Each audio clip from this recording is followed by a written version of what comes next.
Hey, what's up, everyone? Welcome back to the JR Wisdom channel. I'd like to thank all you guys for tuning back in, new and old subscribers. If you're just now clicking on one of my videos, make sure y'all go ahead and hit that subscribe button along with the bell. That way you receive all the notifications for all my future videos, and that you receive, you know, the notifications for all my live streams like this one right here that you're tuning into. So, without further ado, the topic for tonight's live stream that I'm doing right now, I know it's pretty late as usual like I've been doing, but it comes at I was listening to a video by Aaron Clary. For those of you who, he's another YouTuber on here who talks about a lot of common sense things, and he answers a lot of questions about finance, business, education, and stuff like that. And he's also an author. He's written a few books. So he made this video in reference to this topic, and I was already going to make a video in reference to this minimum wage topic that seems to be going on a lot, and it's obviously pretty hot, definitely with the whole $15 issue, and about people hating the whole $15 issue. What's up, Char Willie? It's been controversial, obviously, for a lot of people, small business owners, stuff like that. Uh, Other, corporate, big companies like, Walmart and, other conglomerates that's huge that, pay these $7.25, minimum wage starting out. I'm not exactly sure what Walmart pays for the average cashier, but just the fact that we're at 7.25 minimum wage, it says a whole lot, which if you're working at McDonald's or something like that, that's basically you're working for a combo, a Big Mac combo at the end of the day for an hour, which I'll get into all that. But I titled this video, as you see, the rat race, daycare, and dual incomes as far as trying to survive, especially for those who don't have subsidized living by the government and all that. Simply Deep, what's up? And it's becoming obviously more and more common that having a two household income or dual income, especially when you have children, or just to make it in this day and age, is very, very important. So I look at a lot of this stuff, and you ask yourself, when we look at the whole 725, the whole 725 concept, that this is what you're making, and this is what you're willing to accept a lot of times only because you have to. And you look at how precious your life is, and you ask yourself, is my life really worth $7.25? Not because you want to, but because you have to. You have to, a lot of times, take what you can get. A little bit of money is better than no money at all. So a lot of times, I mean, you ask yourself, when you look at the grand scheme of things, how many of you actually love your job? How many of you actually love what you do? How many of you can actually see yourself doing this for 30 years or more? I know my job, I think about this every day, because of obviously a sequence of events that have happened over the past few years. But when you ask yourself, like, really, when you wake up in the morning, if you're like really excited about your job, am I excited to go work for these people? And it seems like there's sometimes, obviously, you're working for a company, so you want to look at some things. Abdul Rashid, what's up? You're looking at some things, Salam. You're looking at some things like, they got this, they're enforcing this, but these people are trying to protect their investment. So they're making rules like, hey, if you're late X amount of times, they're going to fire you. They're going to do this, this, and this. And you're like, why are they being so hard? But they're protecting what it is that they have. They're the one who are giving you a job. giving you an opportunity, even if it is $7.25. You got to suck it up, and you're selling an hour of your life, of a human life, no matter what they feel about it. But this is your own personal life. You're selling an hour that you can't get back of your life for a Big Mac combo, you know, at the end of the day. And my friend quit his job, and the wife paid the bills to save them $1,700 a month in daycare from his $2,300 month income, and he worked part-time after their boys got home from school, wife from work. Yeah, I'm gonna get into all. That's what I'm about to dive into, Char Willie. I'm glad you put that on there. I'm glad you mentioned that. But we're it tends to frustrate you, obviously, because there's definitely not going to be any trickle down. If this is what the government has set up for them to pay, and this is all they have to pay you, then that's it. Meanwhile, the profits that's being raked in by these companies are just unbelievable. So you look at a lot of these times, even for these $7.25, or you making $10, $11, you living below the poverty line, even if you're full time. You have to travel a lot of these places, and depending on, public transportation, or you're driving a lot of times, sometimes you could be sitting in traffic for the commute, 1 hour. I guess the average for the United States is an hour one way just to get to one of these jobs, or just to get to the job, your job, just to make this type of money. You know what I'm saying? And it's a matter of you saying, is this fair? We look at, when I actually talk about something being fair, fair is, in the grand scheme of things, is an entitlement concept. As bad as that sounds, it's an entitlement concept. And you're making, let's say your check at the end of the week, your check at the end of the week is, for these people, is $200, $300, $350 after taxes. And it's like the motivation, I know it has to be hard for some people, but like the motivation is like, you're looking at your check, and if you have kids and if your stuff isn't subsidized, that's just a whole nother issue in itself. But some people will say, well, you put yourself in this predicament where you're at right now. So that's why you're making $7.25, and that's why your life is only worth $7.25 an hour. Somebody's got to do it, is what they say.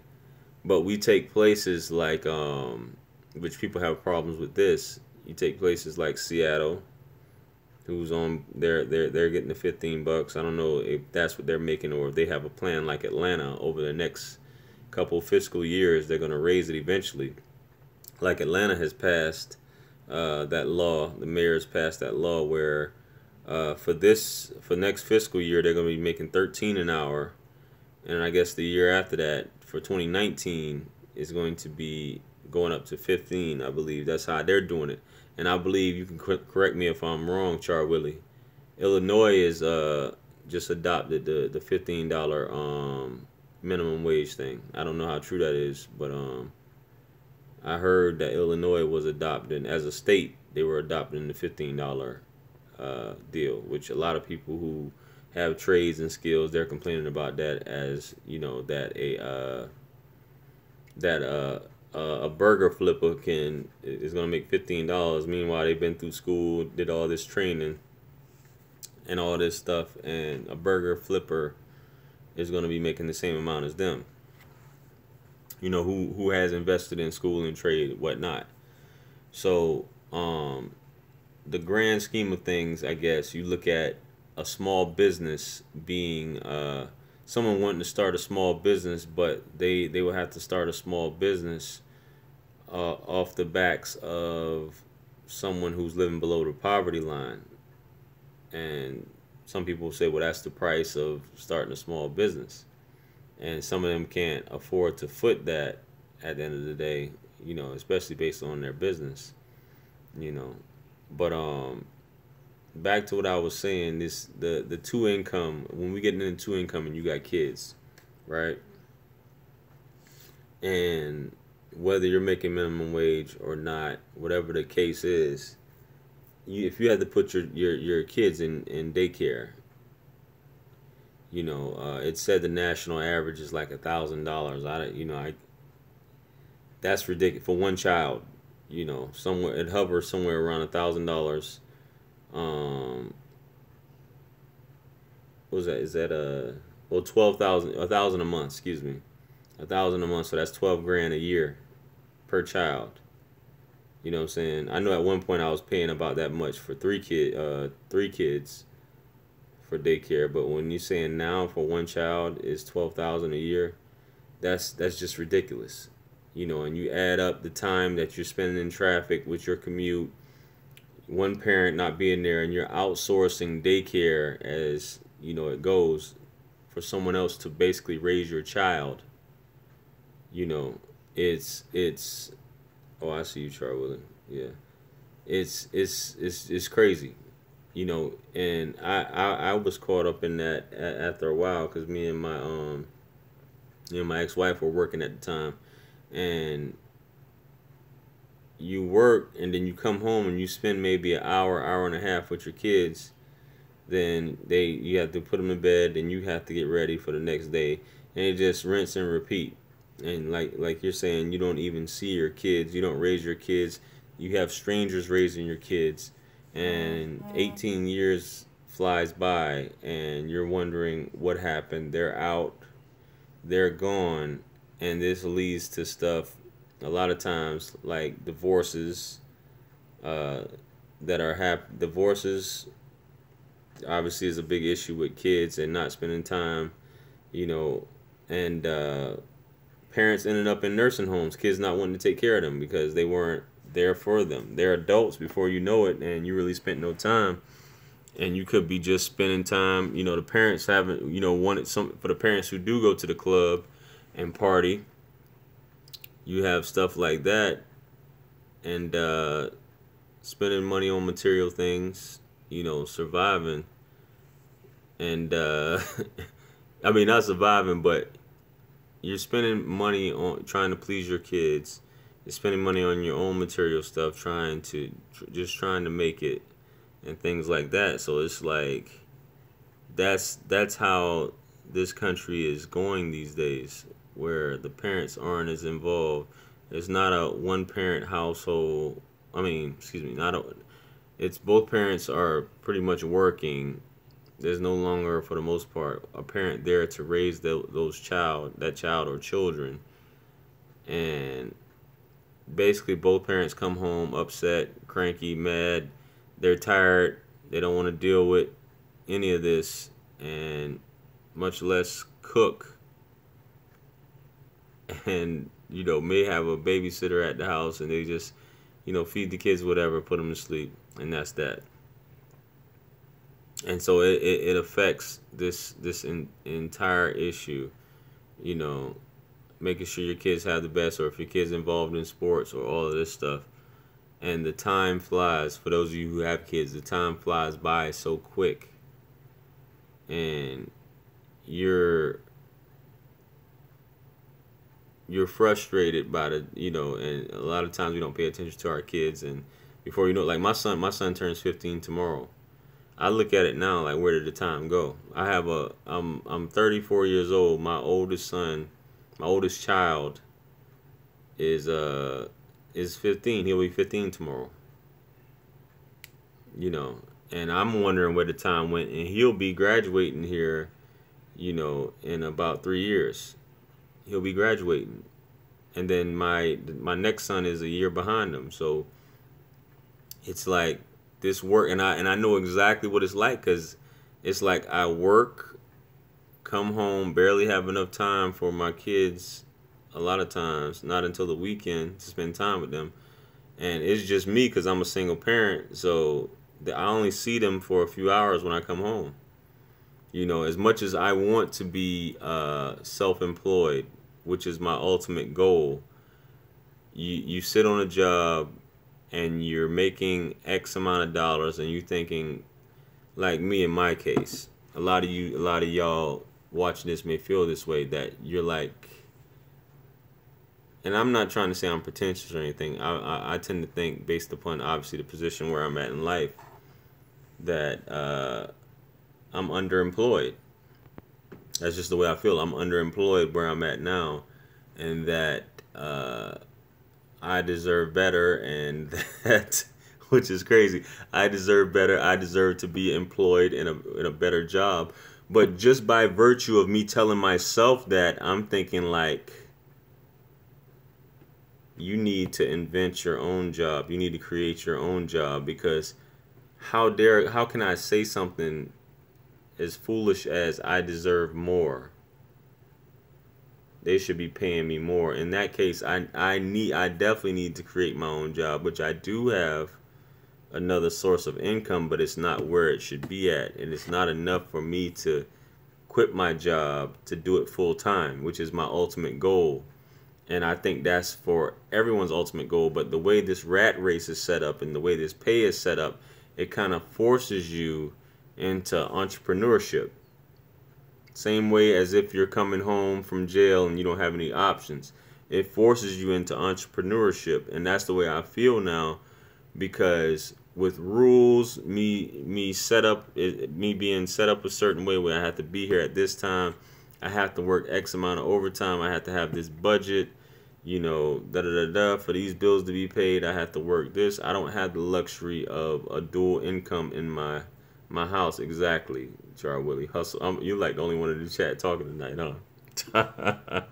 But hopefully everyone gets my message. Shout out to Charles Willie. She's the only one talking in the chat tonight. But back to, not to be redundant, but if I had to ask myself that, or tell myself that I deserve more, I can't beg someone for a job. I can't, basically, because I can always, none of it's secure. None of this stuff is secure. I could walk in tomorrow and they say, you're finished. You're finished. Then what am I going to do? None of it is secure. Not even your McDonald's job. You're definitely not secure at McDonald's and in these other places. You walk in, they can cut you. And there's nothing like that motivation to get you there to that point. Because I go over, when I'm at work every day, I'm just thinking to myself, like, I can't do this. I can't do this, like, for the next 20 years. I can't do this. Definitely can't do this for 30 years. But I cannot, I tell myself, I cannot die like this, doing what I'm doing now, especially knowing where I've been at and coming to this point. I can't die like this. I can't. When I say die, I mean just in this position. I use that law of attraction. I picture myself, I imagine myself where I should be at. But the only way I'm going to get there is if I do it myself. I can't do it getting in this rat race and just every day for a lot of y'all. And I'm not even in a major metropolitan city, but I do have traffic in the city where I'm from. You're riding and you're sitting there in traffic for 45 minutes to an hour. And you're just thinking, like, this is my life here every day. I'm sitting here behind the wheel, like Aaron Clary was saying in his book, you're spending 2 hours a day in traffic. Out of those 24 hours, 2 hours in traffic, commuting. And however many hours I worked today, for example, I worked, 13 hours? You know what I'm saying? I mean, it's really, 12 hours, 12 hours, technically. But, yeah, I mean, it's something just to think about.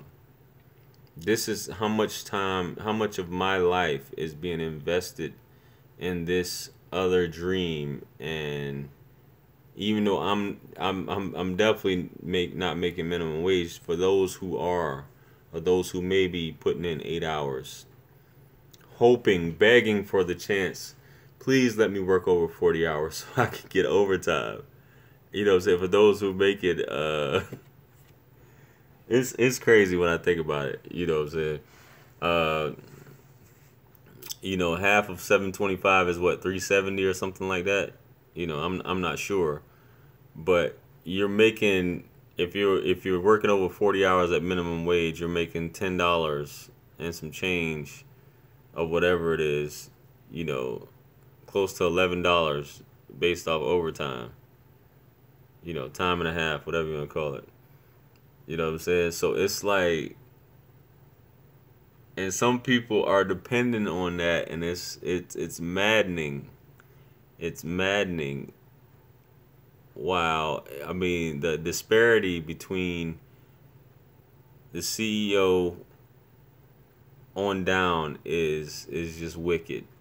Especially when your profit is just so ridiculous at a lot of these companies, and you take these like these big companies like I gave for example, like McDonald's and Walmart, and they're dependent on the government. It's all, they're all working together because the government is subsidizing their workers, so they don't have to pay the workers over minimum wage, because all of the workers there are either on welfare or receiving some form of assistance, most likely. So the taxpayers are picking up the slack for these people. You know, so there's when you're gonna do radio, local, or national. What are you talking about, Jared, man? You know what I'm saying? I don't know what you're talking about. But it's like the taxpayers are picking up the slack while these people are making so much money. You know what I mean? And everybody is acting, throwing a blind eye on all this stuff. It's not everybody, but most of the politicians are just like, it's not happening. It's cool. JJ Redwood, what's up, man? Um, it's, and nobody's doing anything about it other than I guess it's a step in the right direction. With this $15, a lot of these states are following suit. Obviously, it's a step in the right direction for raising the minimum wage and trying to boost these people above the poverty line and granting them a living wage. Yeah, Taylor suit, they can write them off. JJ is an evening. Oh, yeah. So, what are you gonna do besides take it? You're gonna take it, or you're gonna invent your own, create your own job, create your own wealth, and still get taxed. Based upon your bracket, you're still gonna dig in your pockets. So I be thinking about sometime, maybe I should jump into politics or something like that and become crooked. You know, take it and look for something else while working. Oh, but of course. But of course. But it's like some people feel like they're stuck. I'm not saying everybody at Walmart is like that or at McDonald's is like that. But some people feel like they're stuck, and especially people, obviously, the older you get, the harder it is to get a job. Um, Especially something outside of that. It's people are more reluctant to hire you. People are more reluctant to hire you, especially, as you get older, 40s, 50s, things like that. So I can understand, especially if you going through something, and if you don't have a two income household, and or something drastically changes. You know what I mean? So it's time for that you're never gonna make what you're worth unless you're paying yourself, I guess.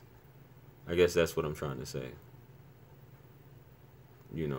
People look forward to a certain amount from a company, and hoping to pay the light bill, water bill, and have a few dollars left to buy a bag of weed and maybe something to drink and a sandwich. You know, and if you got daycare, I mean, it's it's just not gonna happen. It was a guy I was working with, right? You know, his wife, you know, he was from New York. He's from New York. He moved down here. His wife had never driven before. He had to teach her how to drive, you know, things like that. She wasn't used to things down here, you know. So she was getting bored of sitting at the house doing nothing.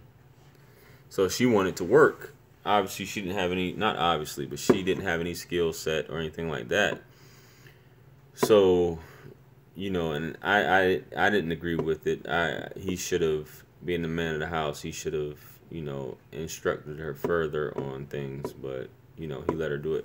She got tired of sitting at the house, you know, raising the kids. They weren't in daycare, so she was at the house raising the kids. She didn't have to work. He was working. She said she got tired of sitting in the house, so she decides to get a job at Chick-fil-A. It's a part-time job, mind you, at Chick-fil-A. So they have to put the kids in daycare while she's at work. Daycare, as you know, isn't cheap. So he's probably, you know, I think he's paying like $170 a week for daycare.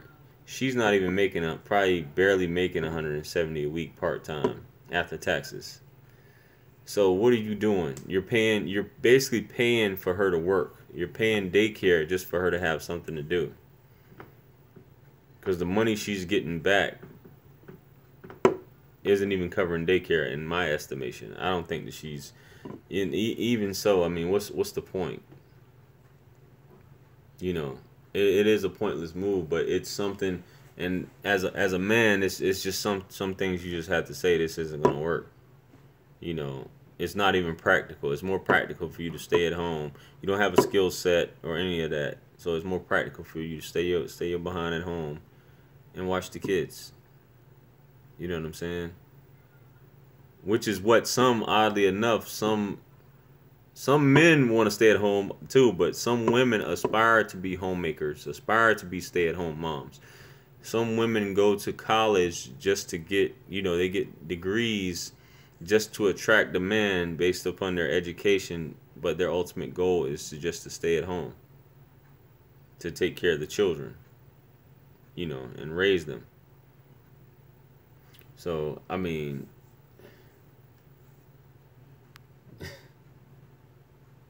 you trying to make it in this country off of 725, you know.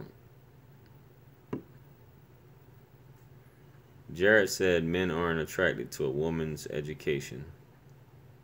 This is correct. I did a video on that also. What's up, Margot? What's happening?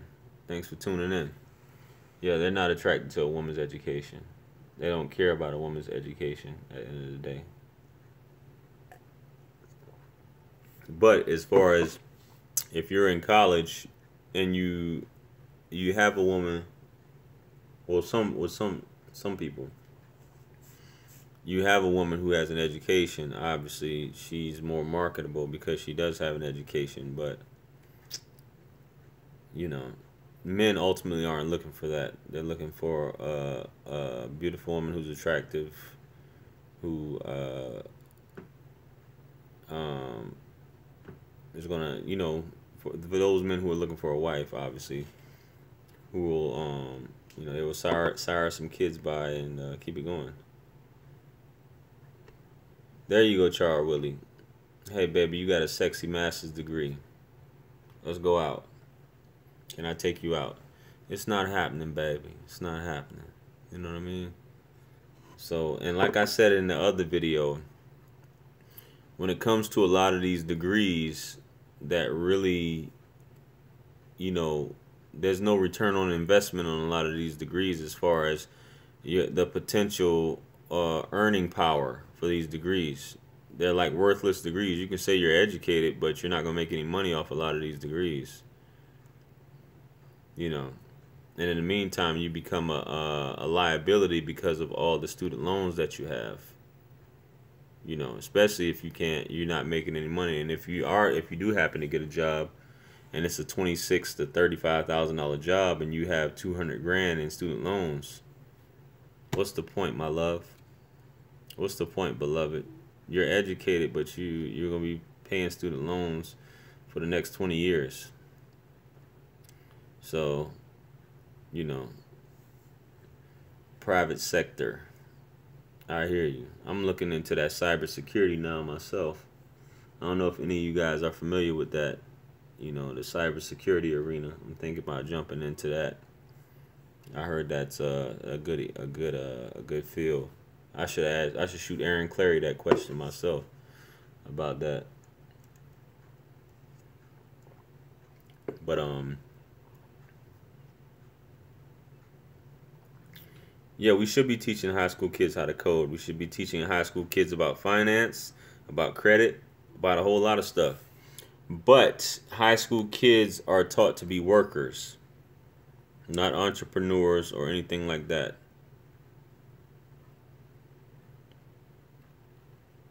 You know, I hear some high schools teach that stuff though. You know,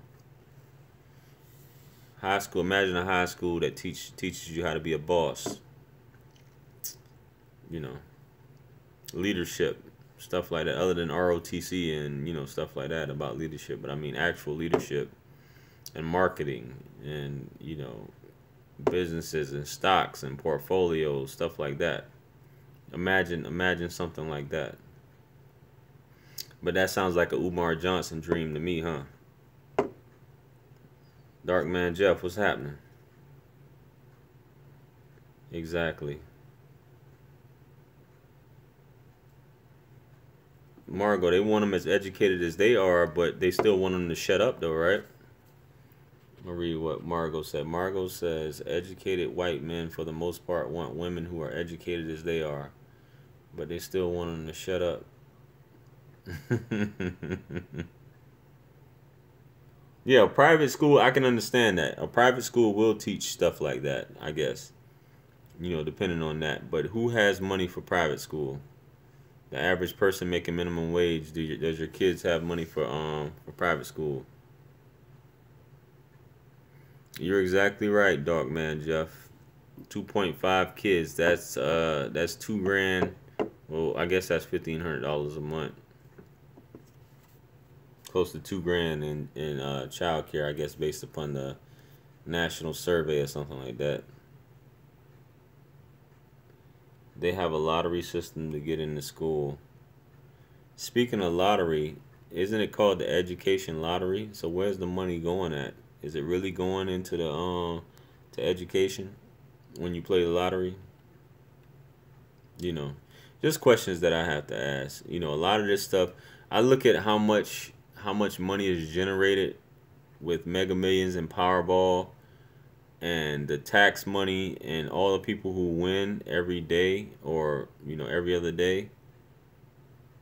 Where's this money going at? And if we have all this tax money, why are we still, you know, there's questions I guess I need answered, you know what I mean? That's why maybe I do need to be a politician, so I can get paid. Not really, because remember, feminism came about as a result of snow bunnies being made to feel inferior mentally and educationally. Education lottery goes to the people that are in 2-year colleges. Oh, that's what it is? I never knew that. So the education lottery goes to associates in technical schools, huh? That's interesting. Okay. So will they pay if I sign up for a 2-year college? Will they pay for my education? I mean, I got a GI Bill I haven't used yet, but yeah. It's so much money, man. It's so much money in that lotto stuff. So when you actually think about the grand scheme of things, especially Powerball costs $2. Mega Millions costs $1. You got all these people contributing. You take a minority in America, like the black community, and you do the same thing, and you take $1 or something like that, and you pool it together, you pool these resources. Imagine what you could do with that, but I digress on that. My sister has 2 college degrees and makes half of what I make, and I have no degree. I thought you was a RN, Margot. What are you talking about? You said I could have swore you said you was a RN. You said you don't have a degree. The advertisement is millions of dollars for lottery. Caucasian men feel they are superior to every other race and want to dominate, including their women they are attracted to. I mean, that's a no-brainer. I'm not laughing at you. Just what you said. You was like they feel they're superior to everyone. That's a no-brainer. Obviously, you know what I mean. They've actually come out and said that they're superior to everyone else. You know. But if you're superior to everyone else, then your gene pool wouldn't be recessive. Your DNA wouldn't be recessive. If you're dominant. No kids gang. Jeff, you didn't know your life doesn't start till you have kids, brother. Nobody told you that? That's what an old man told me. Your life doesn't start until you have kids. I tell you what, he said. He said, all I want is a fat woman that can take care of the house. She don't even gotta work. I think I said this on another video. I just need a fat, unattractive woman at the house to cook, clean, make sure the house is good to go, and we Gucci.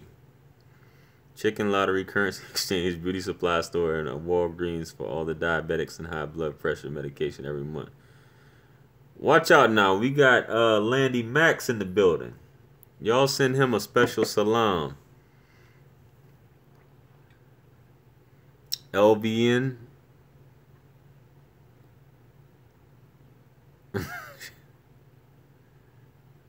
Hey, y'all give Landy Max a shout out.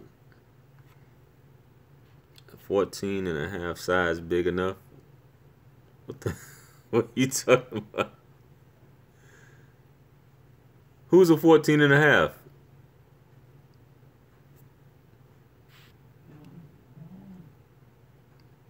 Dark Man Jeff said who? Fat women aren't hard workers. It varies depending on where they are from.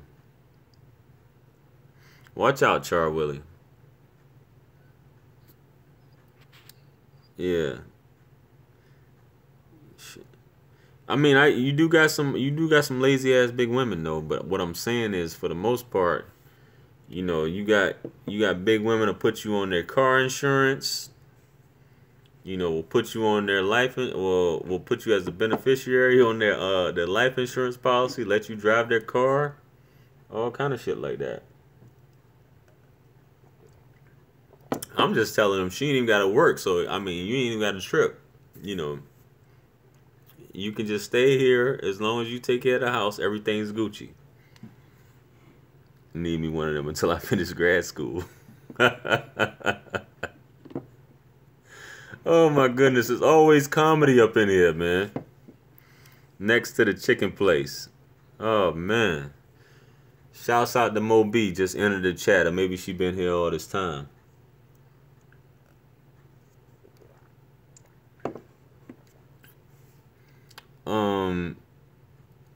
Well, at least big, if you got a big woman that can't cook, we seriously got a problem. You know what I'm saying? If I get a big woman in the crib and she can't cook, I mean, I'm just like, man, maybe God trying to tell me something. Like Suge Avery in The Color Purple. You know what I'm talking about? I need a setup like that. Miss Mackey say she need a setup like that. I hear you. We should loan ourselves out for additional income. No, skinny women feel like they ain't gotta do nothing, especially if they pretty. They say, I'm pretty for a living. I don't have to do nothing but show up. You know what I'm saying? I don't have to do nothing. He said that's like a 7 foot and can't play basketball. Exactly. What you gonna find? A big woman that it can't cook? All she wanna do is order takeout? We can't do that, man. We can't be messing around with that. She gonna be in here and order takeout with who money? With my money? Excuse me. I highly doubt that. So you here all day, you better be learning how to cook. You better be looking up recipes on YouTube.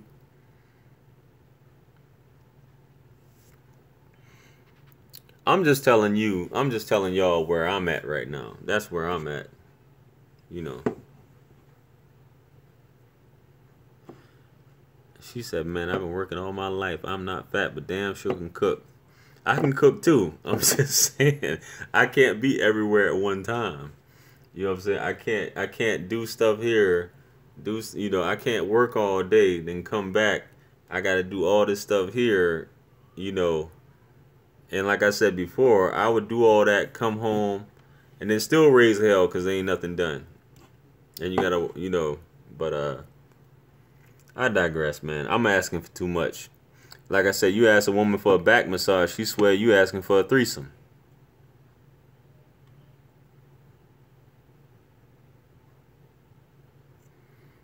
I need a good personal assistant. You acting like I'm a baller or something. I need a personal assistant. Where's the money at? You know what I'm saying? I need a good personal assistant. I wish. But hopefully all that stuff you putting out in the universe, Jared, about me becoming famous one day, hopefully that comes to pass. And me becoming nationally syndicated and all that good stuff.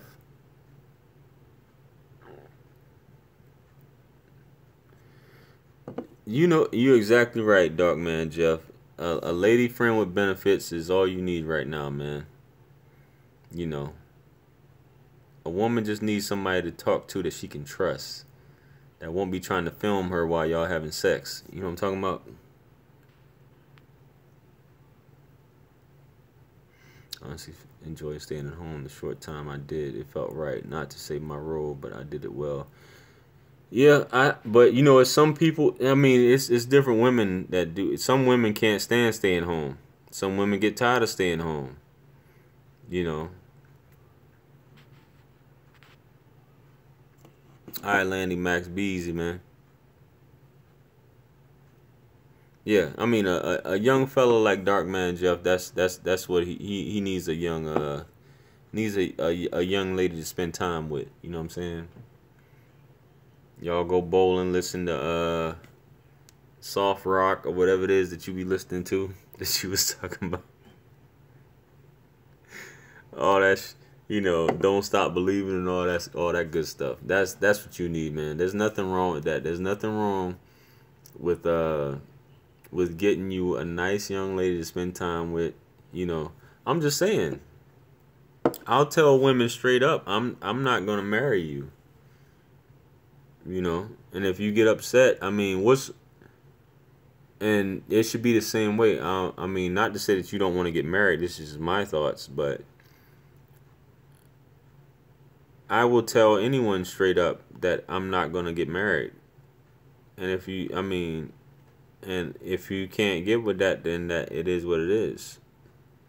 You know what I mean? But here's the thing, what you need to ask yourself is, why do you want to get married? You know, if that question comes up to you, if it's brought to you, Jeff, you know, you should ask them, why is it that you want to get married?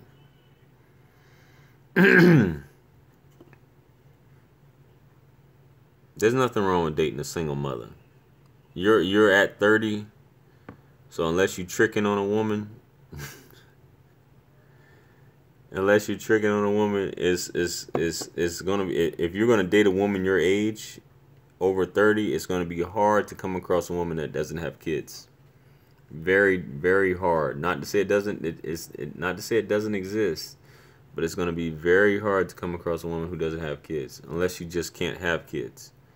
You know what I'm saying? So I mean, you know, best of luck to you. But you are a like you said, you're in the crosshairs. You are a much sought after. You know.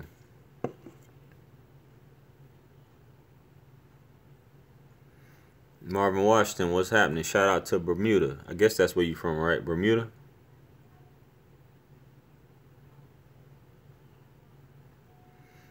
I appreciate that, Jared. I appreciate the confidence. Inconvenience true. Who's a unicorn, Moby? You know what I'm saying?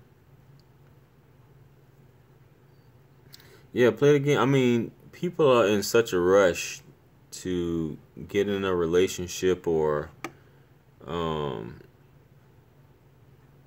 to have someone there, just to have someone to say I got someone laying next to me at night, or um,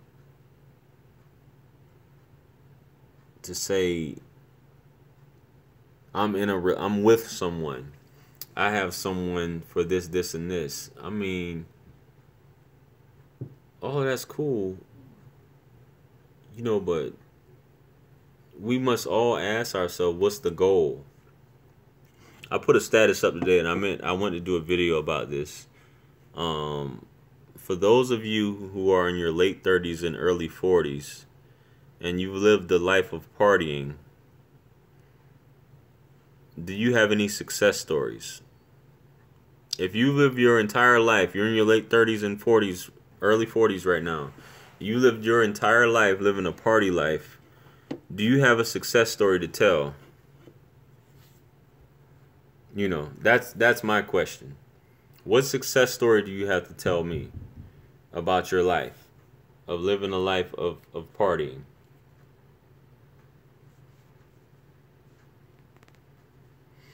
Dating single mothers must be like being in a sunken place. Damn. Rain is a monster when it comes.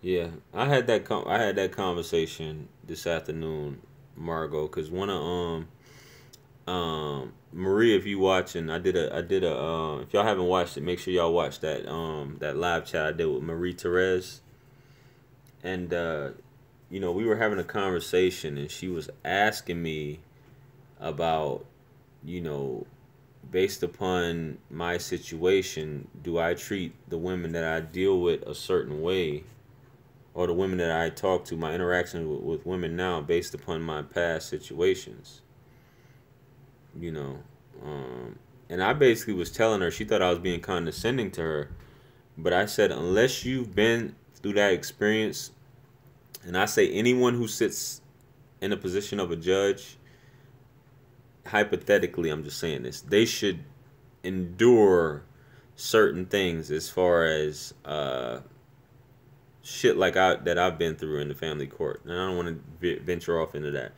but I know we're talking about this based upon what you just said. They should do that.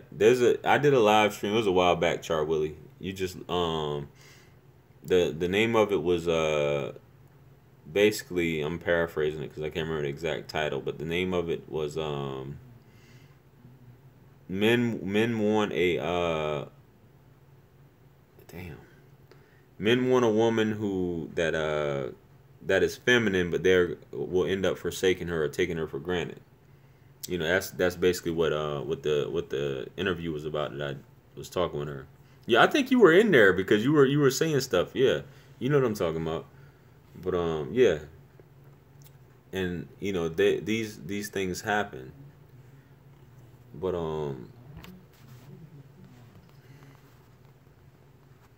between not being a priority, dealing with the baby daddy, and the you ain't my daddy, dating single mothers is.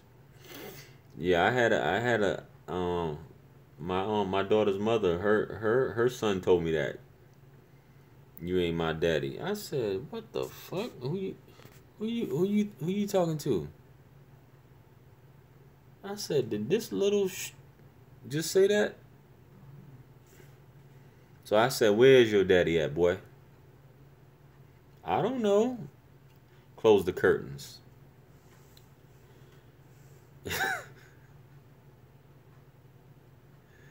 Oh man, I swear, man. I swear. I'm going on an hour talking here, man. This is crazy. I feel like a Jeff, man. You're good, man. You're good. Just focus, like I tell everybody, just focus on building yourself, being the best version of yourself. Like the field of dreams, if you build it, they will come. You build yourself up, they will come. It's undeniable, man. It's undeniable. It is undeniable. You see a young man, educated. You talking about you working on your master's now? You know what I'm saying? You got a master's degree. You don't got no kids, no baby mamas, no drama, no nothing. I mean, what more? What more? And you don't need to go to a club, man. Stay away from them clubs. I already told you about that. So I mean, you're good to go. Don't fall into this trap. You know what I'm saying? And don't make especially single mothers, make you feel like you have to earn their time. They have to earn your time. Oh, you talking about Miss Mackey? You talking about he's using the law of attraction, huh? He's worrying about not dating single mothers. There's nothing wrong with a single mother, man. There's nothing wrong with a single mother. I realize that it's hard. It's gonna be hard for me to come across a woman that's not a single mother. You know what I'm saying? So I've come to terms with that. So basically, you have to realize when you're dealing with a single mother, she's not gonna have a lot of time for you. You know, I mean, she'll make time if she's really interested, but if she's taking care of her kids like she should be, it's gonna be what it is. Keep my eye on the prize. That's going to be a commodity in the streets. Word to Minister Jap. Have you ever had hypertension? Given what you have endured, I'm surprised that you have not had a stroke. Good gracious. I'll reveal something to you here. Since you said, have I ever had hypertension? I've learned to control my anger. All right. I've learned to control my anger, and I've learned to be, I don't want to say desensitized. This is why if you watch a lot of my videos, y'all hear me repeat the same thing over and over. You can't control anybody. You're not in control of anyone but yourself. You can't make anyone like you. You can't make anyone love you. You can't make anyone do anything that they don't want to do. I say these things over and over because this is what I had to repeat to myself. I'm only in control of myself. Hypertension, I don't know if I've been there, but I've been at points of extreme anger and frustration and points where I've wanted to do unspeakable things to people. But, cooler heads prevail at the end of the day, and they always will. And because of my faith and things like that, I didn't do that. But I will tell you that I do suffer from unresolved grief. And I'll tell anybody that's watching this, who is watching this, I'm not ashamed to say that. For those of you who don't know about unresolved grief, is based upon what I have been through in my life. It plays over and over and over methodically. What I could have done, what I could have been, what I've given up in my life for another person that didn't care. So I do suffer from unresolved grief. I'm not exempt. I tell everybody first and foremost, I'm not exempt from the human condition. I've been through depression. I've gone through depression. Like I said, I still suffer from unresolved grief. And that's just the fact of the matter, but I'm in charge of my emotions as far as going off the deep end and doing things that, snapping and stuff like that. Because I realize the nature of people is that people are going to do what the hell they want to do. You're not in control of anyone else. You're not in control of your wife, your girlfriend, whoever. If they want to have sex with someone else, if they want to cheat on you, that's what they're going to do. What are you going to do about it? Are you going to kill this person? Are you going to beat this person up? What is that going to do? So I've learned to control myself, and I don't care anymore. Which is what some women have a problem with, because they know that they can't hurt me or they can't do anything to get a rise out of me. You know what I'm saying? A lot of women try to get an emotional arise out of a man by saying certain things, but those days are gone for me. You can't do anything to hurt me anymore. There's nothing that can be done. There's nothing you can do to upset me as far as I go. I might curse your ass out, but that's about it. There's nothing you can do to hurt me. You know what I mean? So as far as hypertension or any of that, no. Though that's the once you go to get to that, once you're pushed to that point and you see the nature of man or woman and how evil some people are, and you've learned to master that, that's an incredible talent and skill to have, that no one can affect you in that way. And I'm glad I've gotten it at this point, because I wouldn't be the person I am if this situation didn't happen to me. You know. So there's nothing that can be done. I've been betrayed by 3 of my family members, including my wife. So I've seen it all, done it all. I've had to restart my life twice. I've took big major losses, just because someone is vindictive and bitter, but I'm still here and I'm too strong to fall on some bullshit.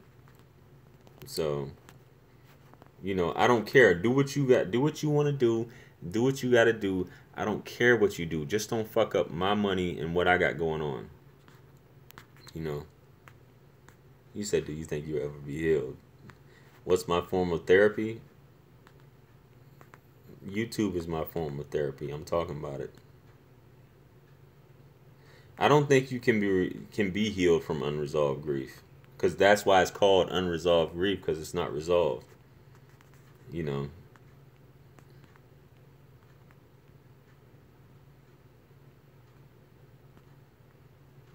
The subtle art of not giving a fuck. That is true, Char Willie. And if more people would master that, this is what I talk about. A lot more people, there'll be a lot less violence going on. There'll be a lot more people alive, a lot less murders and stuff like that.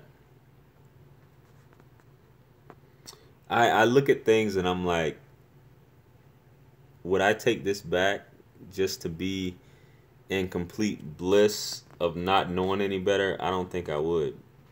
Because it's through this process that I ingested this red pill that you guys see on my banner. Marvin Washington, you are exactly right. I explained this yesterday, and I explained this to someone today. Who you stand at the altar with today will not be the person 5 years down the road. It might not even be the person 5 months from now.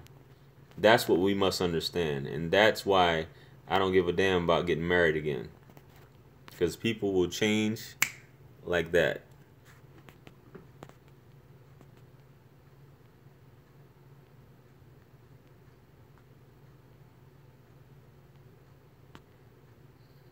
I hear you, Margot.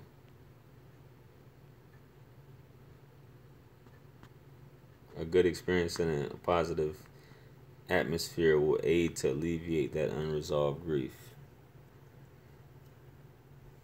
Thing about unresolved grief is you have to come to that understanding.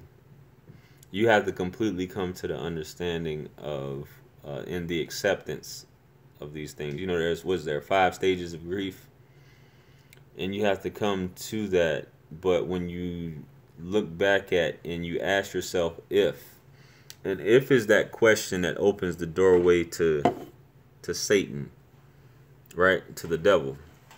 When you ask that question to yourself of if I would have did this, if I would have did that, if I would have never left Afghanistan, if I would have still been making, X amount of money, if I would have never did this, this is what my life would have been like. This is what I suffer from, is the if. What if I never would have made the decisions which was the catalyst to all of these events transpiring based upon me being what I perceive to be the good person that I am. Based upon me being in love with someone, and me doing something for my family. to make sure that my kids were right. If I would have never made that decision, what would my life could have been like?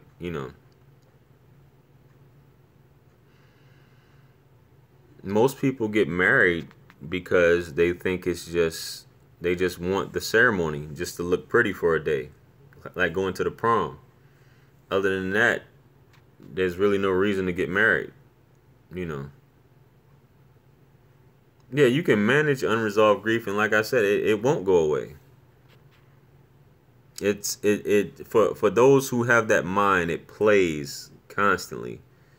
And you have to keep the anger at bay. A lot of times, and what you have lost, and try to focus to, try to make something happen based upon what it is that you have lost.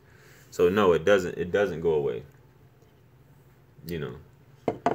And it took me, I didn't know what it was. It took me a long time to diagnose it, what the issue was, till I finally came up that it was unresolved grief.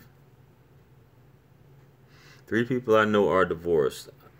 I have 2 of them that happened and have to ask the third one.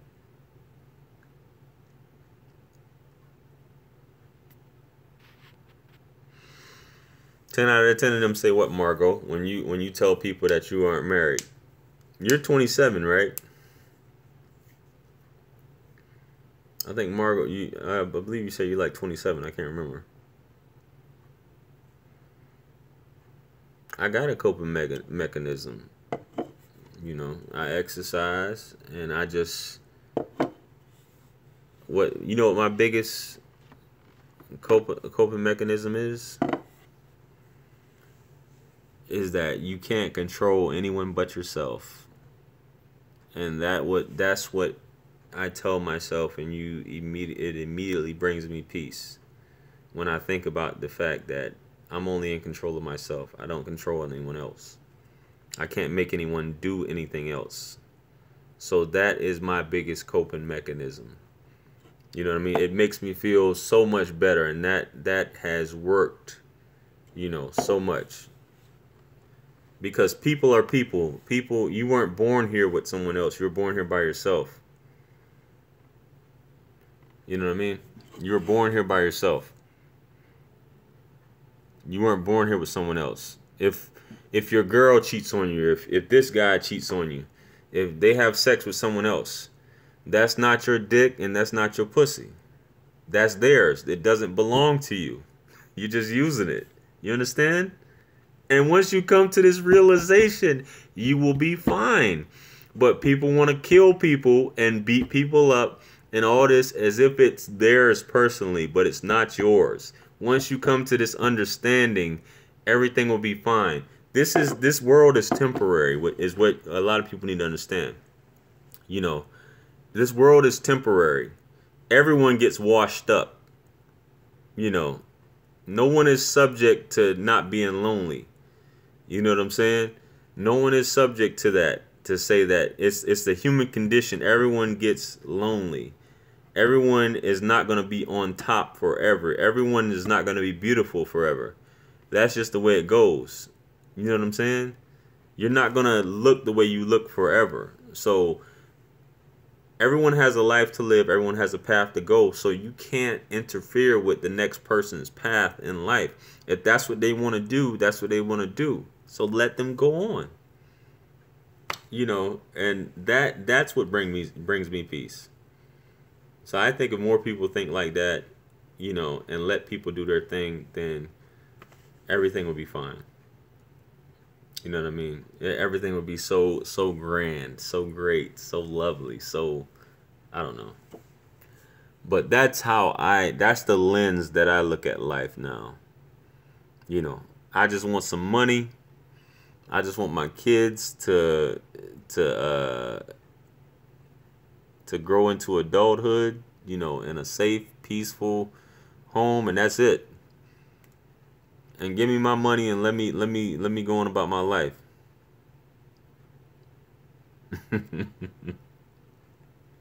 I'm just saying, I don't know, man.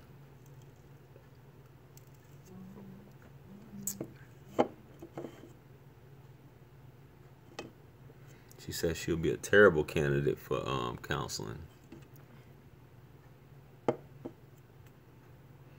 Margot, I always thought you were like in your late 20s.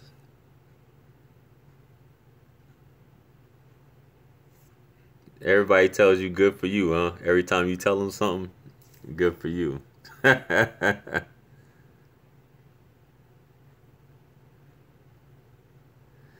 um, you said self-counseling is a good form of internal healing because look how strong you are today.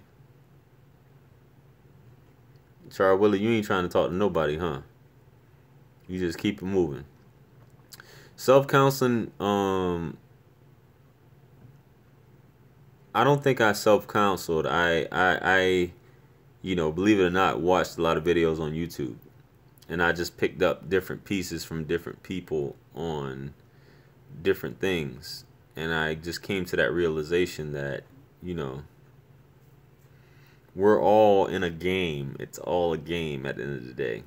Some people are so masochistic, however you want to pronounce it, and they want to destroy you. They're vindictive. They want other people to hurt.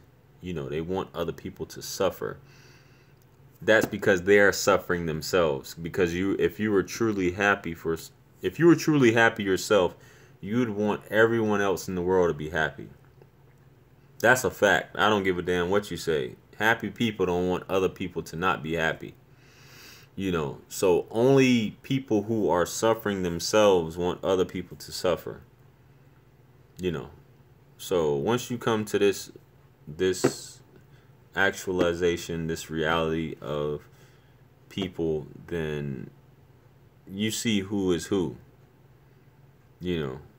I'm at the point I don't give a fuck. I don't give a fuck what you're doing. I don't give a fuck what you got going on. I don't care.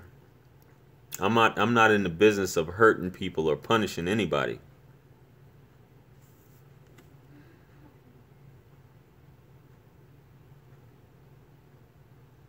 I appreciate it, Jared, once again. But I'm not in the business of doing that. I want everyone to be at peace. That's why we see so many children in family court. When I say children, I'm talking about adults. They can't get their shit together. I see why some people just end up, they want to venture far off and be alone. Because society a lot of times is just too much. Especially people. People are just too much. So many fake people. People are a bunch of maybes. Nobody's a promise these days. You know what I'm saying? So, yeah.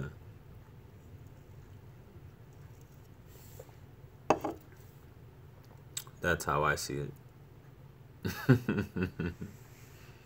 If you haven't hit the like button, make sure you guys hit the like button. You know what I'm saying? If you're still here and you're watching, if you like the content, by all means.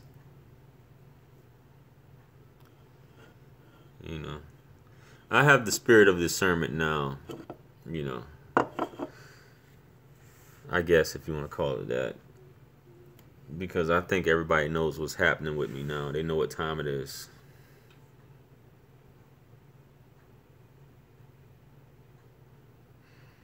Man, Charlie Willie, you didn't have to put no money in the offering plate. I mean, come on. Shout out to Charlie Willie once again. I appreciate it. You know what I'm saying? And you will have it, Dark Man Jeff. If that's what you want, you will have that condo or penthouse in the sky. I used to hate being alone and not around a lot of people. Not anymore. I'm secure with myself and can sit on a step reading a book and be very fulfilled. I feel you. Sometimes life leads you to that path. I used to not want to go out to a restaurant when nobody wanted to go with me to a restaurant or whatever. I had to go by myself. I don't give a fuck nowadays. I go right up in that bitch and sit down. You know what I'm saying? Have my drink, all that shit. I think I told you I was at a thing one night and I was sitting there having my food, having my drink, and these group of women invited me over to their table. You know, we was chopping it up, and they got to know who J.R. Wisdom, the YouTuber, was. You know, I'm my loneliest when I am around a lot of people. Yeah, I've heard that a lot. You know, as soon as I get in a club, I'm ready to go. That's why I can't do clubs. I can't. As soon as I get in there and I see all these people, and I'm just like, why the hell am I here? You know what I'm saying? There's nothing like going solo. There's nothing like going solo. You're your best company a lot of times.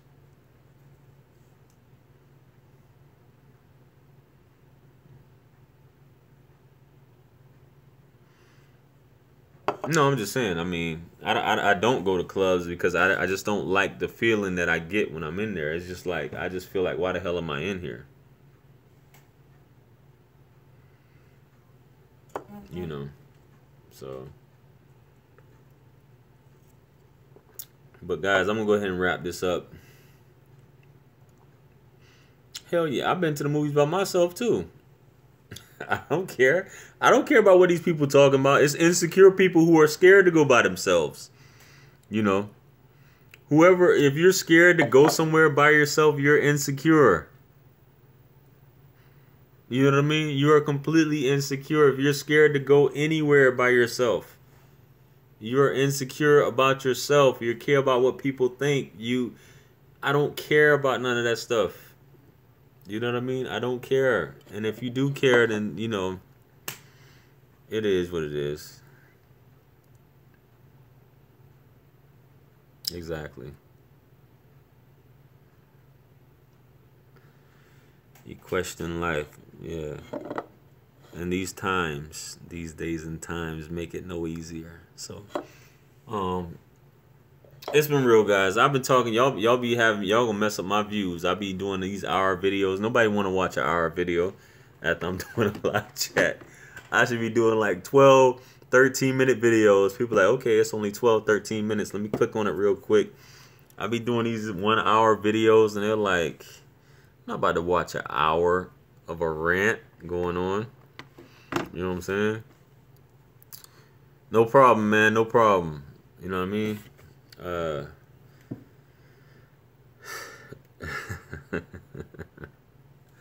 Make sure y'all like, share, comment, and subscribe. Anybody y'all feel that this video could benefit, make sure y'all share it.